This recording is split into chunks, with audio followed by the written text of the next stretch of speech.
আমার ছেলে রফিক মহরল এখনো মাছ ধরে নিখোঁজ। রাজা টুনুর কাছে দিয়ে চিটানির কথা কয়ে নিছে, কন্ট্যাক্ট করে 20,000 নিছে, কইছে ইটালি নিব, নিয়ে ইটালি নাই নাই লিবিয়া নিছে। নেওয়ার পরে একদিন কথা কইছে, আর কথা কয় নাই, নিখোঁজ।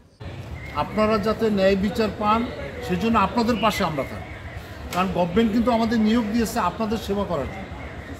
ঠিক আছে, আপনারা আমাদের কথাটা রাখেন। ঠিক আছে, আপনাদের দয়া করে আপনারা বাড়ি ফিরে যান। আপনারা আমি কি বলি শোনেন না, আমি আমার কথাটা একটু শোনেন, যেটা একটু করেন। আপনারা এখন খাবেন, আমি কি বলি শোনেন। এটা কোনো সমস্যা না, আমি আপনার ভাই এনে নিতেন না, ধরেন আমি আপনার ভাই, বিচার পাবেন।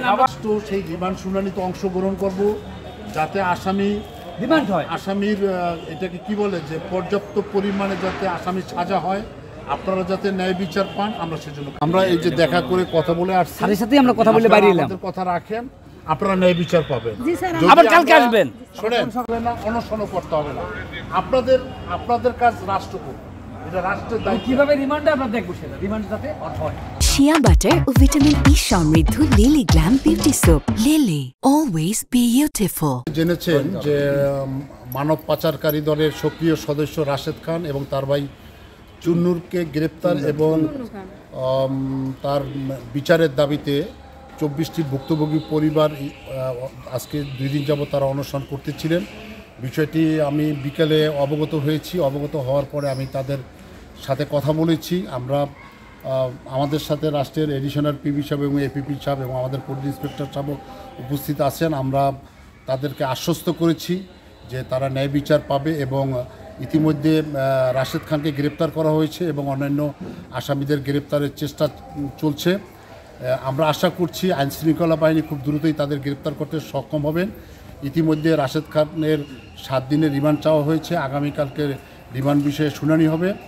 আমরা পরিবারের সাথে যখন কথা বলেছি যে আমরা ন্যায় বিচারের জন্য তাদেরকে সহযোগিতা করব, রাষ্ট্র আপনাদের পাশে আছে, সেই আশ্বস্তে তারা আশান্বিত হয়ে তারা আজকে তাদের যে অনশন ছিল সেই অনশন তারা প্রত্যাহার করে নিয়েছেন এবং আমি ব্যক্তিগতভাবে তাদেরকে ধন্যবাদ জানাচ্ছি এবং রাষ্ট্রের পক্ষ থেকে তাদেরকে ধন্যবাদ জানাচ্ছি।